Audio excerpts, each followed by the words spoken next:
From a collection of Unmitigated Pedantry, the blog of history professor Bret Devereaux. Teaching Paradox, Europa Universalis IV, Part 2, Red Queens.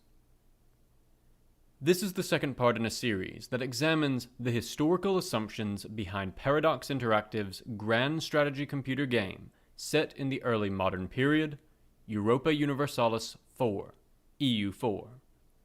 Last time, we took a look at how EU4 was a game fundamentally about states, and how the decision to orient the game in this way both expressed a theory of history centered on states, but also served in many cases to obscure the impact that state actions, particularly the emergence of the modern administrative state and the nation, had on actual people.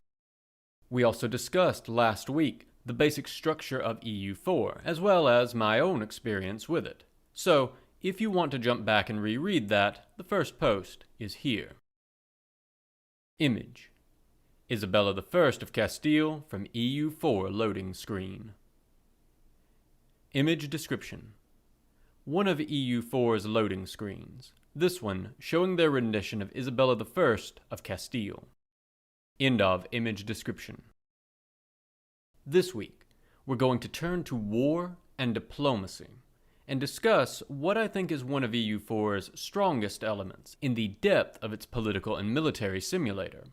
As we will see, the great strength of EU4 in this regard is that the system shows how a relatively simple set of premises concerning the state's need to maximize military power in order to survive lead to a host of complex behaviors broadly consistent with the political science school of thought known as realism, or IR neorealism, sometimes just realism, where the IR stands for international relations.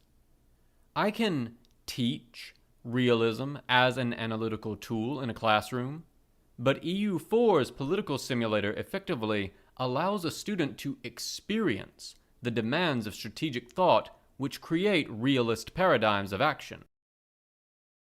But first, as always, if you like what you are reading here, please share it. If you really like it, you can support me on Patreon. And if you want updates whenever a new post appears, you can click below for email updates, or follow me on Twitter at Bret Devereaux for updates as to new posts, as well as my occasional ancient history, foreign policy, or military history musings. Paint it red. Europa Universalis IV has a reputation as a map painter. That is, a strategy game which encourages the player to paint the map, their national color, by expanding as rapidly as they can, typically through relentless military conquest. And indeed, many players do play the game this way. Although EU4 lacks explicit win conditions, the game does have a score, which rates states by their relative strength in three categories, essentially military, economic, and diplomatic strength, though they are labeled somewhat differently. And large, expansionist imperial powers tend to top these rankings, so the game still does have a mechanic which clearly points players towards that play style. The score function is probably unnecessary in the event because even without any direction, the conventions of the genre will mean that most players will trend towards this style of play, for cultural reasons we'll discuss at the end of this essay.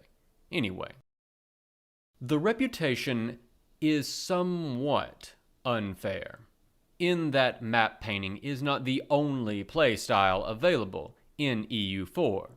Attempting to become powerful without expanding, playing tall, is a fairly popular alternative play style, particularly for very experienced players looking to show off their mastery of the game's systems. Because as we'll see, in most situations, expansion is key to survival. Unlike other strategy games in the genre, like the Total War series, for instance, there are things to do in EU4 even if you are not bent on Alexander-esque world conquest. But what I find even more interesting is how map painting as a behavior is the consequence of assumptions in EU4's systems. In most war and strategy games, players expand because that's the point of the game. Expansion is the telos, the end goal, which has no other justification besides itself. Instead, the violence in E4's systems are not an end goal, but rather the inescapable product of the assumptions of its diplomatic systems, assumptions that, even more interestingly, operate in the real world as well. Image. Starting map of Bret's case study playthrough as the Indian state, Vijayanagar. Image description.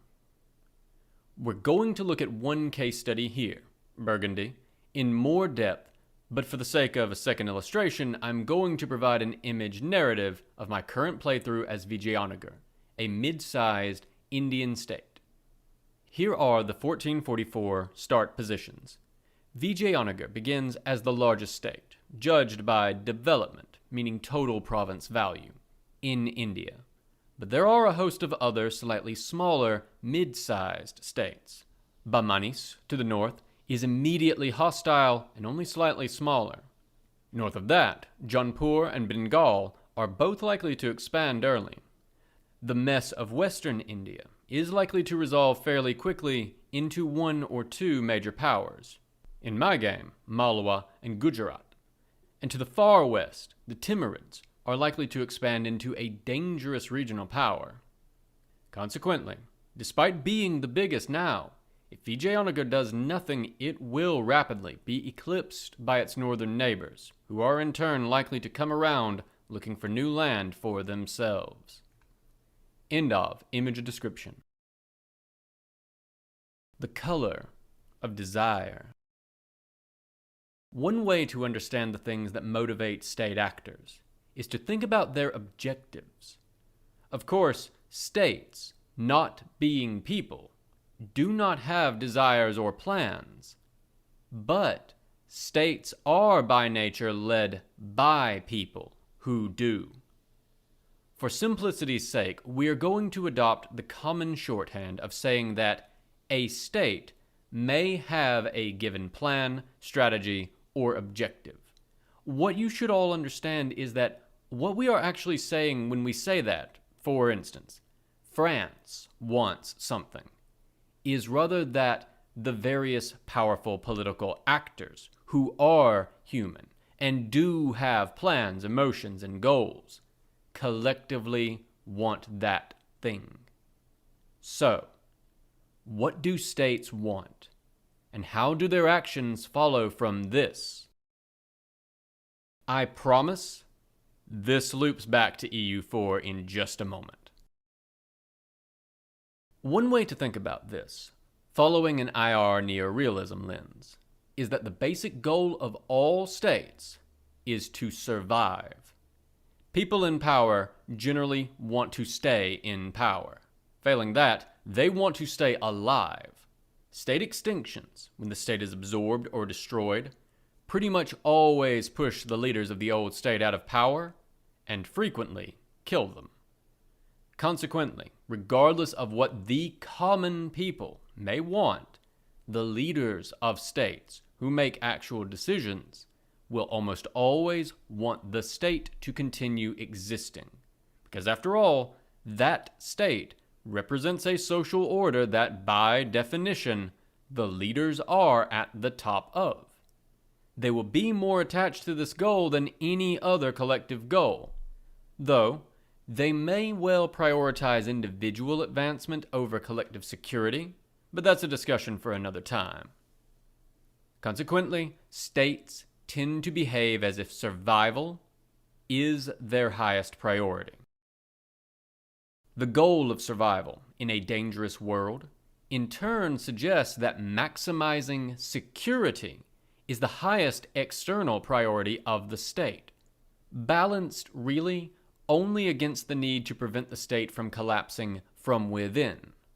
Since historically the greatest threat to state survival was foreign military action, read being conquered, it makes sense that the kind of security being maximized is military security, which is also very handy against many sources of internal collapses, like revolution or rebellion.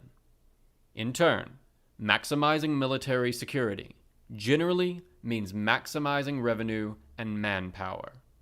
So, a state whose goal is to survive is likely to seek to maximize state power, to draw in as much manpower and revenue as possible, or else seek a patron protector state who will be doing the same.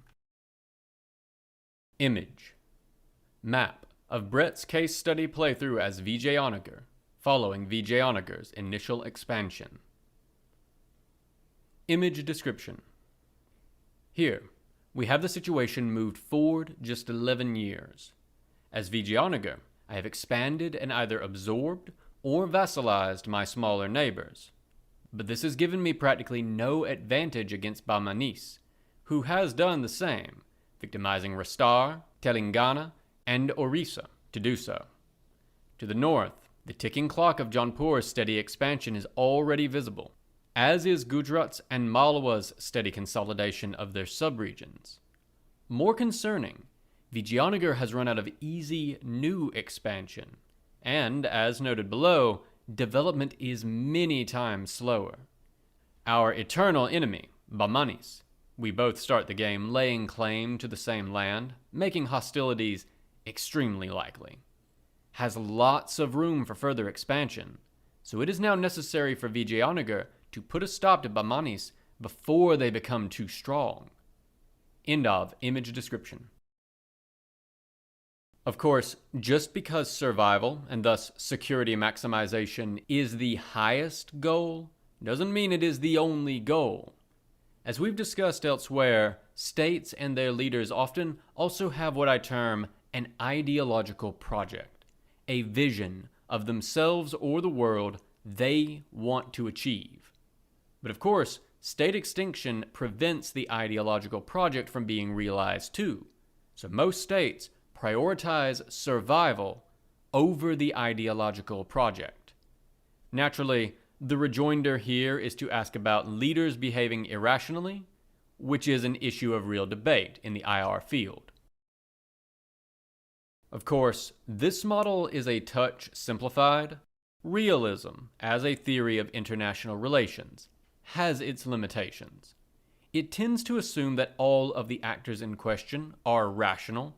It also often underrates the degree to which cultural concerns, social norms, or traditions might constrain actors, preventing them from acting in this raw power-maximizing mode. We'll touch on some of these limitations towards the end, but what I want to stress here is that EU4 has adopted this model of interstate relations and executes it extraordinarily well. Let's walk through that. Burgundy. Red ones go faster. Perhaps the best way to think about these forces is to walk through the early game experience for one country within EU4. For the sake of demonstration, and by no means to continue the chain of color-themed puns, I've opted for Burgundy, a mid-sized European power sandwiched between France to the west and the tiny states of the Holy Roman Empire to the east. I may have also chosen Burgundy because Burgundy into Netherlands games are some of my favorite. An experienced EU player is going to recognize, straight off, that Burgundy has problems, despite it being a decently large country. And indeed, new EU4 players will discover those problems for themselves. The player, as Burgundy, of course, most of all wants to survive, just like our states above. But just as above, that desire to survive forces choices for the player that guide them towards a specific line of action. Because Burgundy's problems have a name, and that name is France. Image. Starting map positions for Bret's playthrough as Burgundy. Image description. Burgundy's starting position in the standard 1444 start. To the west, you can see France, blue, and English-held French territory, light red. Burgundy is in the center. Note the bifurcation. And the small states of the Holy Roman Empire are to the right. End of image description. The player running Burgundy can quickly recognize a few things. First, this is 1444, not 1415. Eventual French victory in the 100 Years' War is nearly inevitable. Moreover, France is already somewhat stronger than Burgundy. More to the point, France is very likely to begin consolidating the other smaller French states, reasserting the authority of the French crown over them. In short, France is going to widen that margin of security, in part to compete with England and Spain. Even France is not without fear. If that process is allowed to continue, the result will be a situation where Burgundy only exists by the sufferance of France, which is to say, a situation where Burgundy doesn't exist very long. Again, an advanced player will recognize this instantly, but part of the learning curve, we'll come back to this actually, of EU4 means that a beginning player is going to find this out as they go along, possibly in ways that force them to start over. So Burgundy is essentially in a race where it starts 4 feet behind and must sprint to catch up. Burgundy has to assemble power faster than France in order to remain secure. Fortuitous alliances, including ones with France initially, may buy time. But of course, France can gain allies too, and people tend to want to be friends with stronger powers, not weaker ones. But in the end, Burgundy has to catch up and then eclipse France's power if it is ever to be safe from possible, or in this case, nearly guaranteed, French aggression. So, how does one build power? Military power requires revenue and manpower, along with staying technologically competitive, and both come from the same source, the land. While a player can develop existing provinces, taking land in war is far cheaper and faster. The game represents this through both developing old land and seizing new land requiring similar resources, administrative points, to core and thus fully exploit new land, administrative, diplomatic, and military points to develop, with each increasing a different production category of already held land. But for a single point of development, it costs around 40 of these resources points to develop, but only 10 to incorporate newly conquered land. That may seem like the developer has placed their thumb a bit unfairly on the scale, but as Azar Gott notes in War in Human Civilization, 2006, for pre-industrial societies, that is a historically correct thumb on the scale. Until the Industrial Revolution, nearly all of the energy used in production came out of agriculture one way or another. Improves in irrigation, tax collection, and farming methods might improve yields, but never nearly so much as adding more land. Consequently, as Gott puts it, returns to capital investment, hitting the development button, were always wildly inferior to returns to successful warfare that resulted in conquest. If anything, EU4, for the sake of keeping the tall playstyle relevant, has narrowed the gap between the profits of conquest and the gains to be made by land improvement in this period. Image. Map of Burgundy's diplomatic view. Image description. Here is Burgundy's diplomatic view, and we see here an effort by the game to accurately render a complex political situation. Territories in dark green are territories controlled by Burgundy itself, but territories in the lighter aqua green are Burgundy's vassals, who will assist Burgundy in war. Compare with the next two pictures. End of image description. To get the manpower and money to hold off France, Burgundy is going to need land. That land has to come from somewhere, and the obvious candidates are Burgundy's smaller and weaker neighbors. In order to avoid becoming a victim of France, Burgundy effectively must victimize its own smaller neighbors. Once that conclusion is arrived at, the actual form of that expansion is fairly obvious. Burgundy begins bifurcated. This is an impossible position in a war with France, and so the land route connecting Burgundy's provinces has to be taken, which means Lorraine and Provence, which has land holdings there, have to go first. France may try to protect them, so player Burgundy has to wait for the first moment France is distracted, say by a war with England, to pounce and seize them. From there, absorbing the small states of the Holy Roman Empire make the obvious choice. The emperor will try to protect them, so again, moments must be chosen and capitalized on. To survive, Burgundy must become the wolf at the empire's door, snatching up whatever poor children were foolish enough to be outside after dark. And here is the rub. Everything that Burgundy could possibly do to render itself more secure, raising new armies, new revenue, new manpower, renders all of Burgundy's neighbors less secure. Their necessary response is clear: to try to match Burgundy in order to maintain or even expand their own security, and thus their own ability to ensure their survival.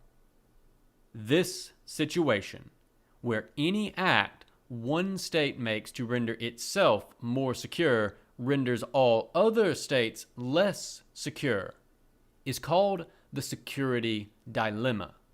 Wealth and power may not be zero-sum, but the security they produce is. Image. Map of the historical holdings of the Dukes of Burgundy. Image description. A map of the historical holdings of the Dukes of Burgundy, which gives a sense of the very complex political situation that the game is trying to model, with the core Burgundian holdings in the south and Flemish and Dutch communities under Burgundian suzerainty in the north. Burgundy has gotten a fair number of changes since launch to try to better represent this situation, which has, I will tell you, caused the difficulty of playing Burgundy to fluctuate quite a bit. End of image description.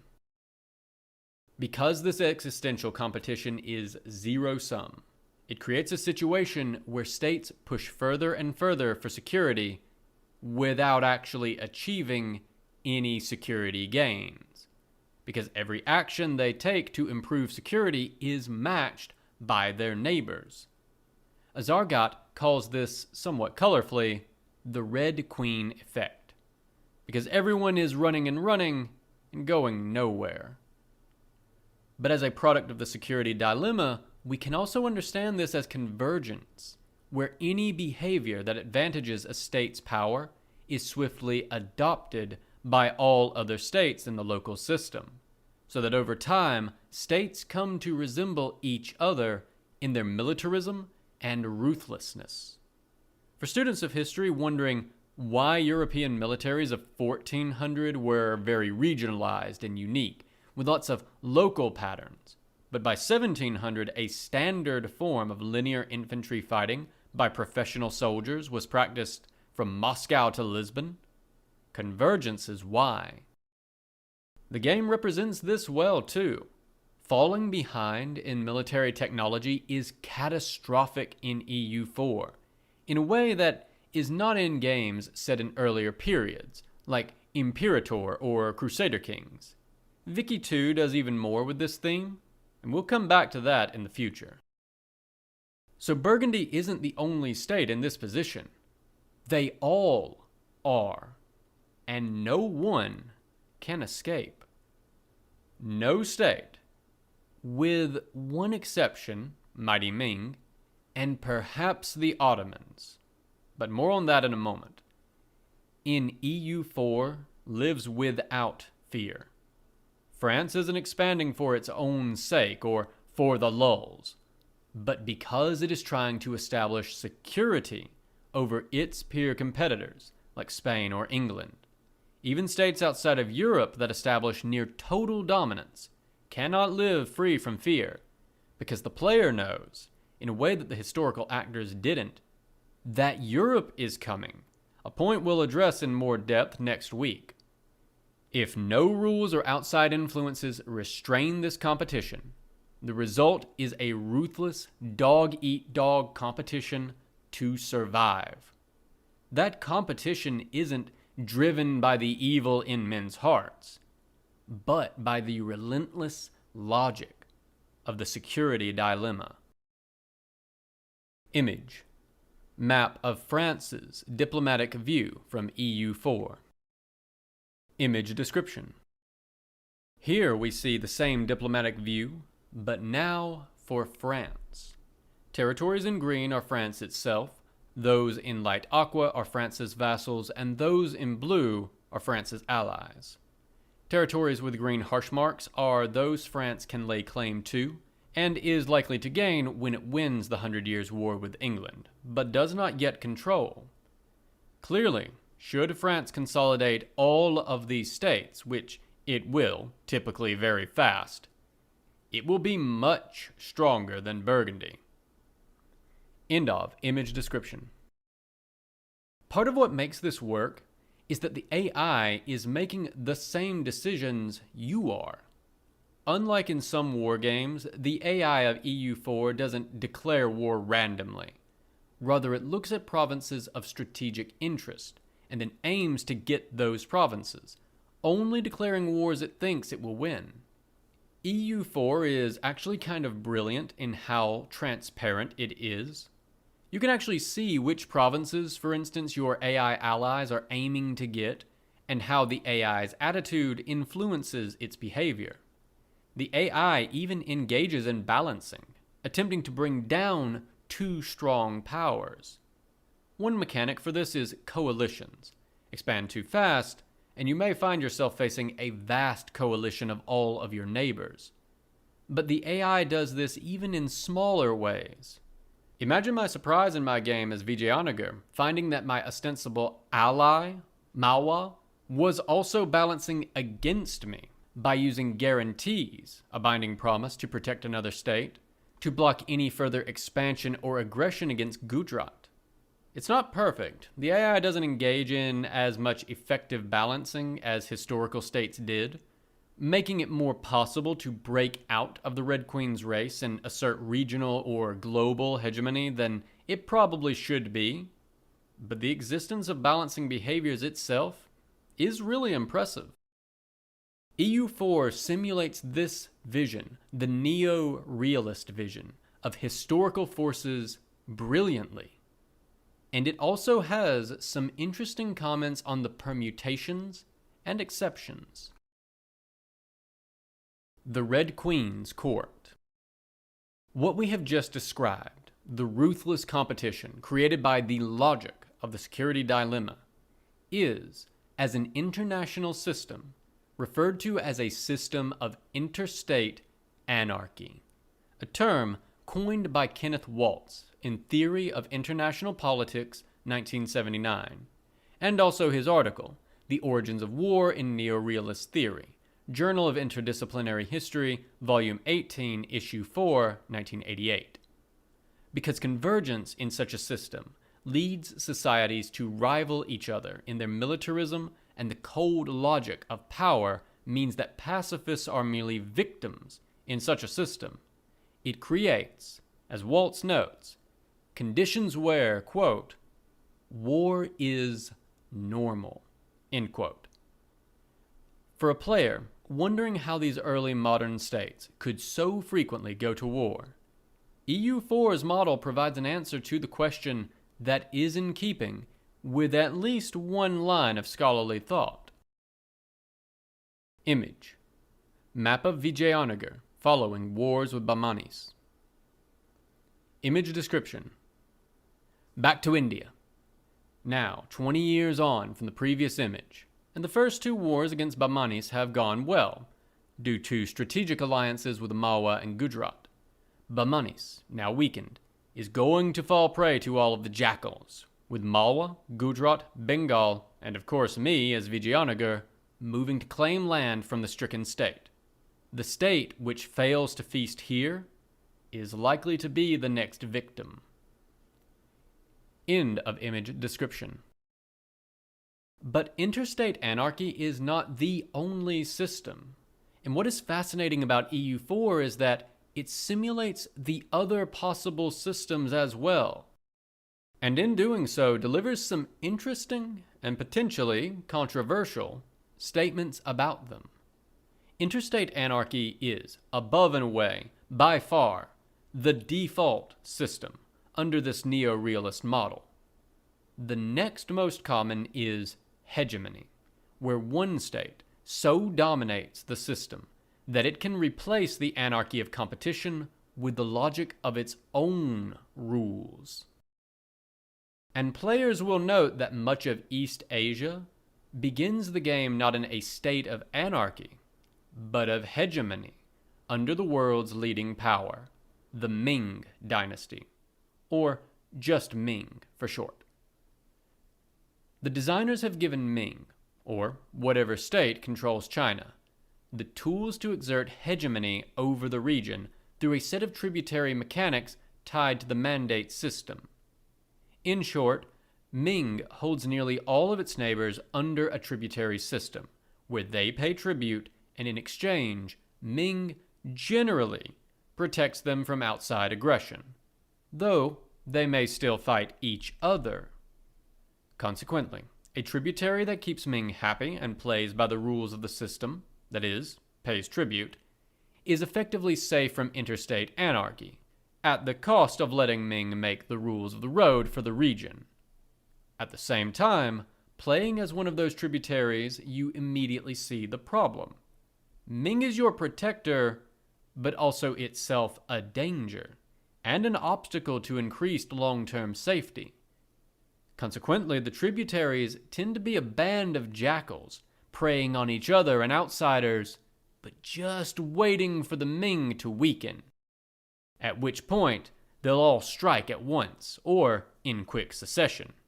What the community calls Ming-splosion, leading to the rapid reassertion of anarchy in the absence of a strong central power. Hegemony 2, then, is an exercise of raw power, and in EU4's view, a fragile one. The next most common system is a balance of power, where a set of roughly equal-sized powers fight and negotiate. EU4's late game transitions quite naturally into this system, as the brutal competition of the early and mid-game is likely to have removed nearly all of the small players, with the ones remaining being attached somehow to the larger states. Conflict centers on a shrinking handful of big powers. This sort of system is more directly handled in Victoria II, but as the conclusion point of periods of aggressive consolidation, it works in EU4.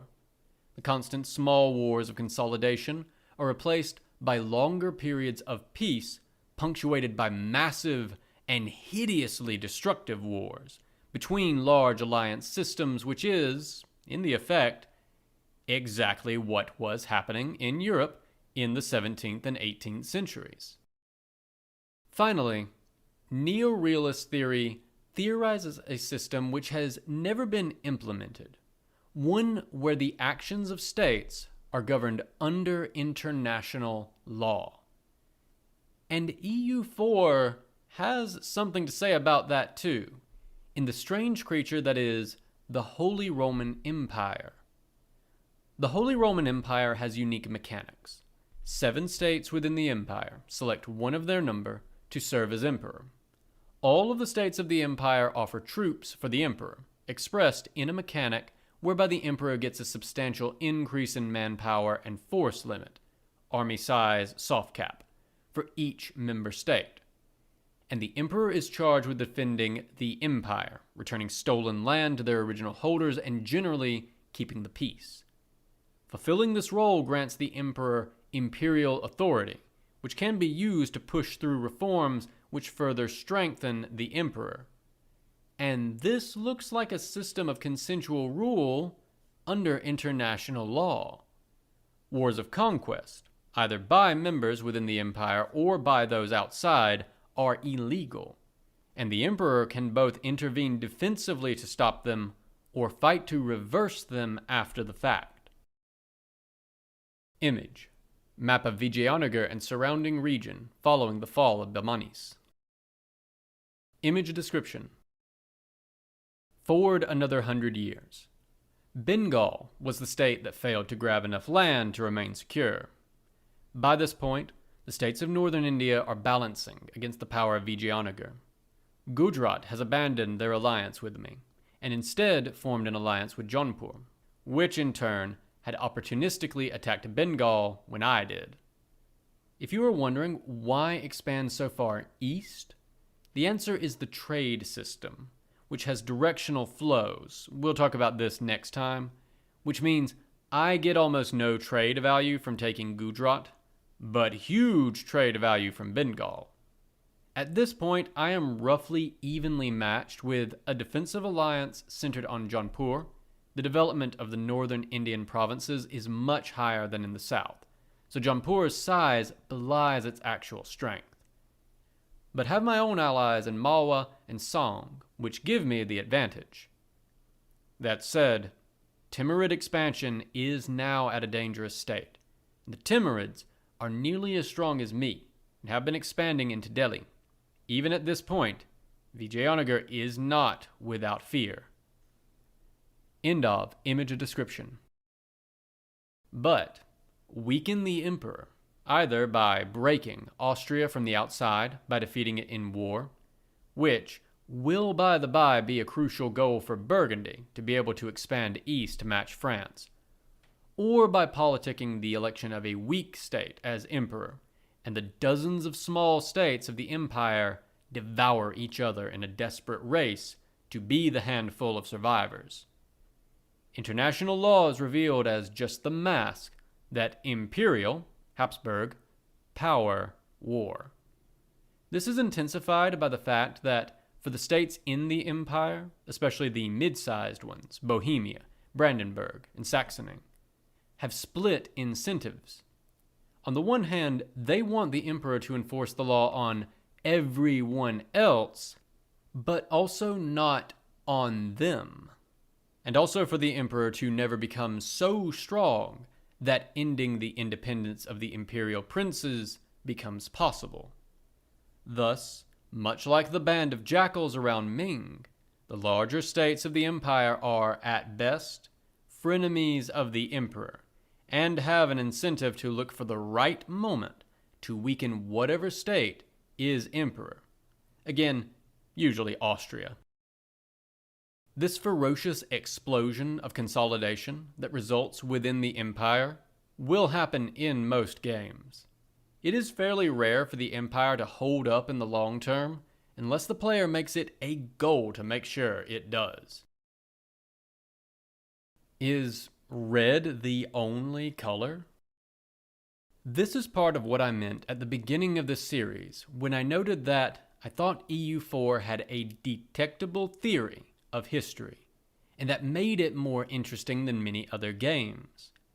EU4 embraces, intentionally or not, but I suspect intentionally, given the design, a realist view of geopolitics, and constructs the simulation around that vision, ensuring that AI nations will behave within the constraints of those concerns. In the process, Paradox has created one of the best interstate anarchy simulators I have ever seen. Image: map of Vijayanagar following Timurid expansion. Image description: 20 more years on, and Timurid expansion is now a real worry. They have declared me as a rival, which means that should our borders touch, war is the likely result, if I want it or not. For now, I have the advantage, but if I sit still while they absorb my enemies, note how Delhi keeps shrinking, they'll be stronger than me when they arrive. Instead, I vassalized two small states, Jharkhand, gray-green, and Porbandar, purple. Instead of taking land directly, I am short on the administrative resources to govern them. I am vassal feeding, intentionally taking land from my vassals, which will absorb diplomatically into my administration before too long.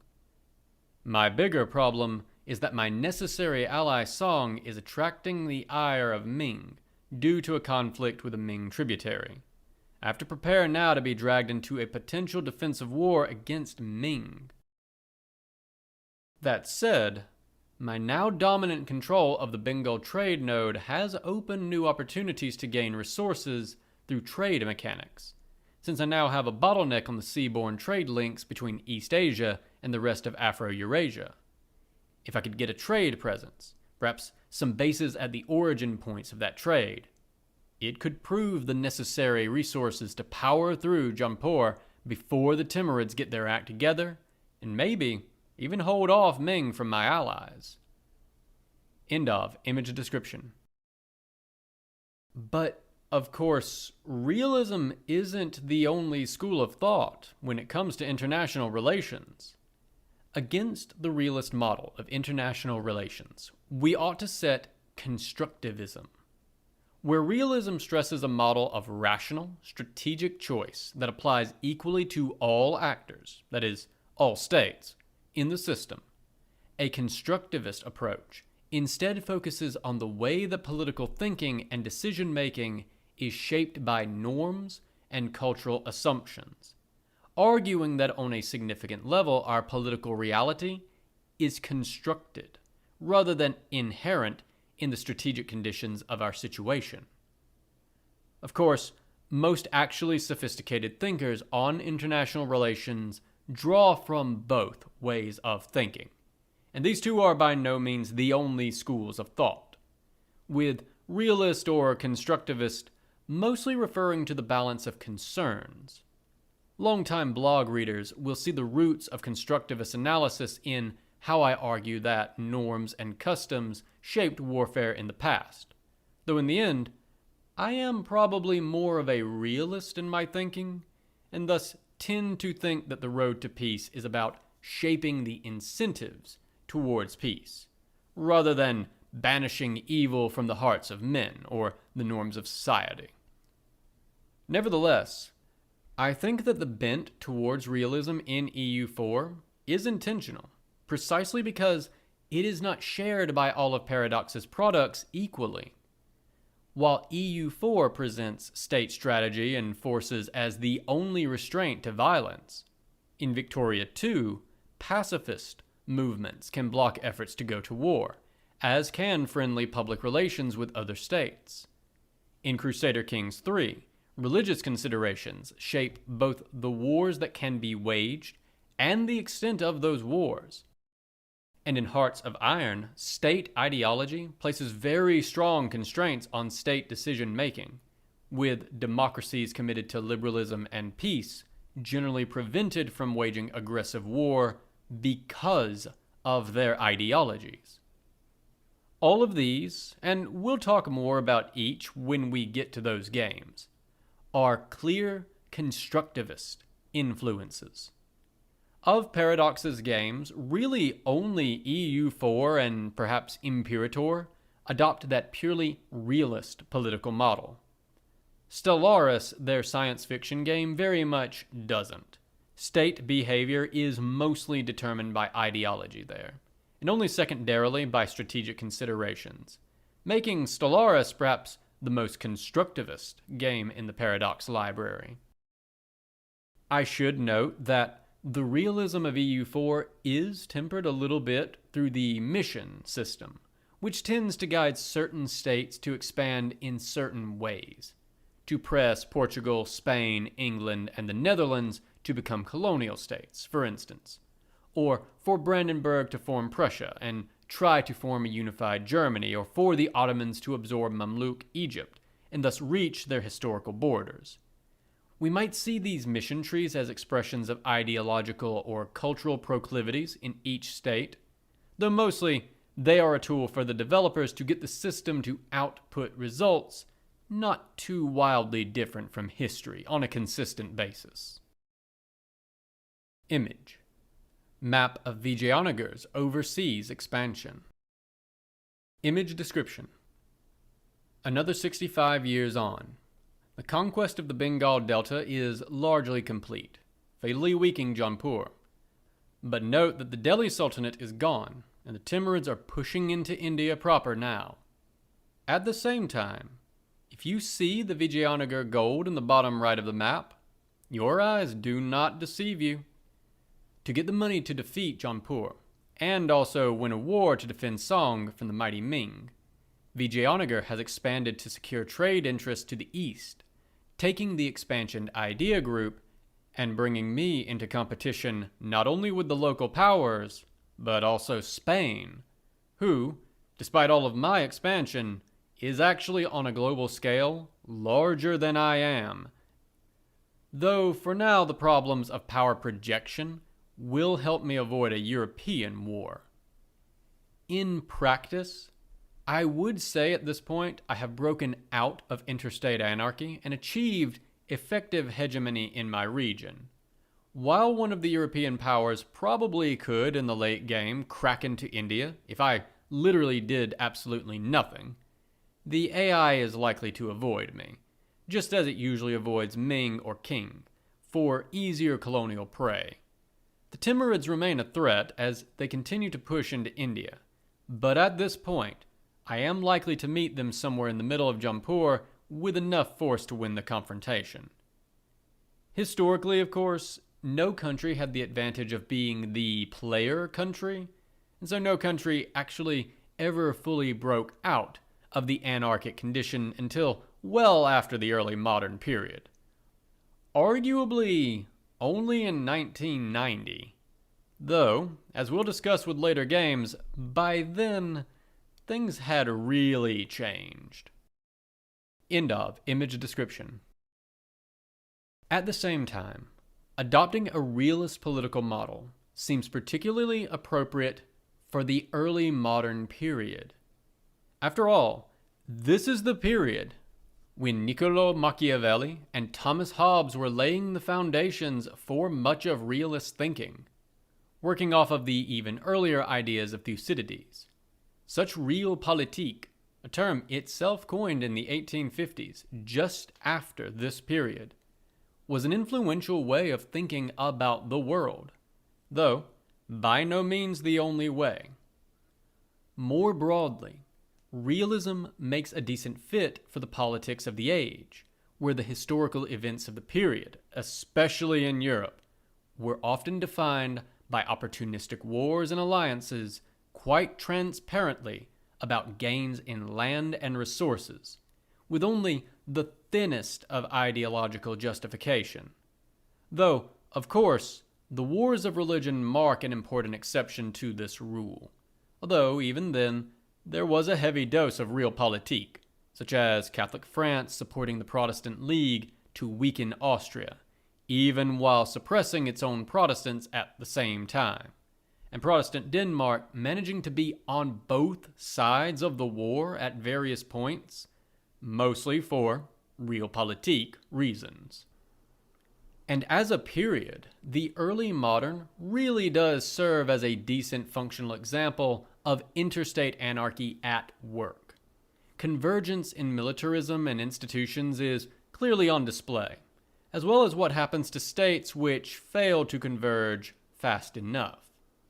War in this period, particularly during the first century or two, before the game itself shifts to more of a balance of power model as a result of consolidation, was shockingly existential. As a demonstration to that point to my students, I once came up with a list of some 22 state extinctions between 1453 and 1569 in Europe alone. Of course, the same period saw a brutal wave of state extinctions claim arguably all of the states of Southern and Central America by 1600. The violence of this interstate anarchy was hardly limited to Europe.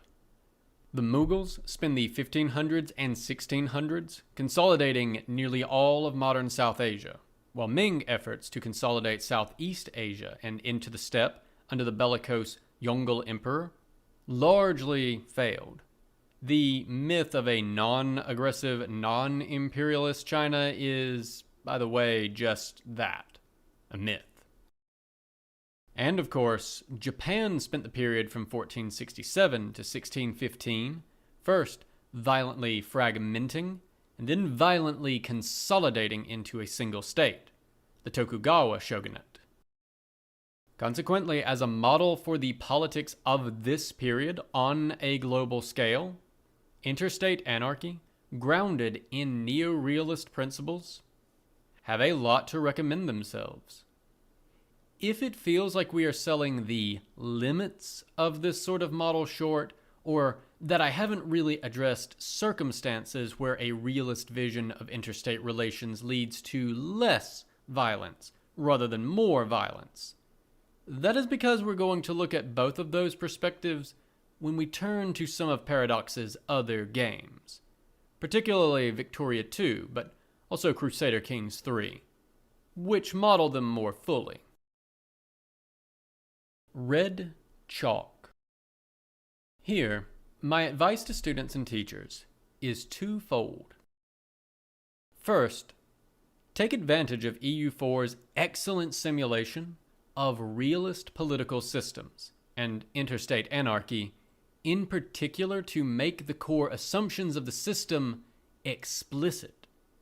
I have to say, EU4 is one of the few games I have ever considered actually teaching not to analyze as I would a text. You can do that with any game. But as an actual simulation of a political theory with real applications in the real world. But of course, you need to ground that simulation in something real. I have already noted here that the theory itself can be found in K. Walt's Theory of International Politics, 1979. But I think the more approachable way to interact with the theory is with its application to a set of real circumstances. And here, I think a good place to turn is A. Eckstein, Mediterranean Anarchy, Interstate War, and the Rise of Rome, 2006, which applies these theories very cogently to a different time, the Hellenistic period, but also does a good job of explaining them in perhaps somewhat more approachable form than Walt's, although Walt's is fairly readable too. The other, I think, really obvious foundational text here is W. H. McNeill, The Pursuit of Power, 1982, which gets into the impacts that the anarchic conditions of the early modern period has on Europe, particularly in contrast to the hegemonic conditions that pervaded in East Asia at the time. But we'll actually be talking more about McNeill and his book next time, so I don't want to jump the gun there. Image. Plate 3 of Les Grandes Miséries de la Guerre. Image description. Via Wikipedia. Plate 3 of Les Grandes Miséries de la Guerre by Jacques Callot, 1633, showing a battle scene from the 30 Years' War. But in the collection, this is plate 3 out of 18. The misery starts here, but does not end here. End of image description. But second, and perhaps more importantly, be aware, or as a teacher, develop an awareness of the real human cost of conditions of interstate anarchy. One weakness of all of this approach in EU4 is that, as with the human impacts of state action, the human impacts of war are abstracted away. Players are presented with the, often staggering, butcher's bills for their wars only in the form of abstracted numbers. Moreover, the game for the most part assumes away civilian casualties. Provinces can be devastated, reducing their value temporarily, but this mechanic is so limited, it is easy to play the game through without knowing this. One way I have found to dramatize this cost in my teaching is with period images. I've included here just a couple of the woodcuts, for instance, from Les Grandes Misères de la Guerre, a series of 18 etchings by Jacques Callot, showing the horrors of the 30 Years' War, which I use when teaching warfare in this period. Image. Plate 5 of Les Grandes Misères de la Guerre. Image description. Via Wikipedia. Plate 5 of Les Grandes Misères de la Guerre by Jacques Callot, 1633. Showing the pillaging of a farmhouse by soldiers. Because the conditions of interstate anarchy demanded larger armies than states could really afford, soldiers were often left to extract pay and supplies from whatever local people were around, allies or enemies, using violence. End of image description. I would also recommend W.E. Lee, Barbarians and Brothers, Anglo-American Warfare, 1500 to 1865, 2014.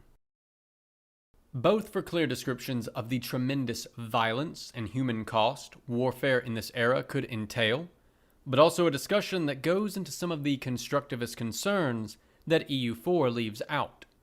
How cultural assumptions could shape the violence that occurred, of particular use, I think, for teachers who want to get up to speed on this topic, especially since the quality of training on military topics, including the ability to speak with confidence on the human costs of war, can be very uneven, even at the graduate level. Finally, those looking for a good comparative perspective on the human costs of war may find it in G. Baker, Spare No One, Mass Violence in Roman Warfare, 2021, a very recent and valuable book, due for a fireside recommendation without a doubt, on the standards of violence that emerged in Rome through its period of interstate anarchy and the varied reasons, some strategic, but many emotional or tied to internal politics, that Roman armies often reached to such intense levels of violence. Image. Plate 7 of Les Grandes Misères de la Guerre. Image description. Via Wikipedia. Plate 7 of Les Grandes Misères de la Guerre by Jacques Callot, 1633, showing a village being burned. Agricultural devastation like this was a standard tool of state-on-state warfare, but also might happen as a result of soldiers opportunistically looting, the whole world over. But as state capacity, and thus the state's ability to raise armies, increased, the level of destruction those armies could cause went up as well. In Central Europe, that process reached a horrifying apogee in the 30 Years' War, which left large parts of what is today Germany depopulated wastelands. But I want to note that scenes much like this were not restricted to war in Europe.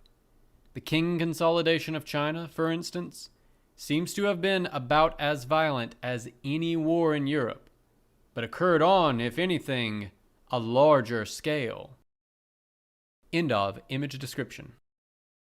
Finally, of course, any theory of history is like to, in turn, recommend specific answers to certain important questions in a given period.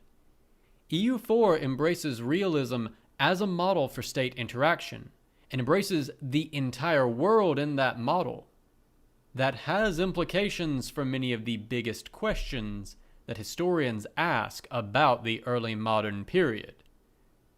And so, next week, we are going to turn at long last to Europa Universalis's odd legacy title for a theoretically global grand strategy game, its geographic focus, and what it has to say about that biggest of big questions which looms over this period. Why Europe? Because EU4 has an answer to that question, but it remains probably one of the weakest parts of the game's historical approach.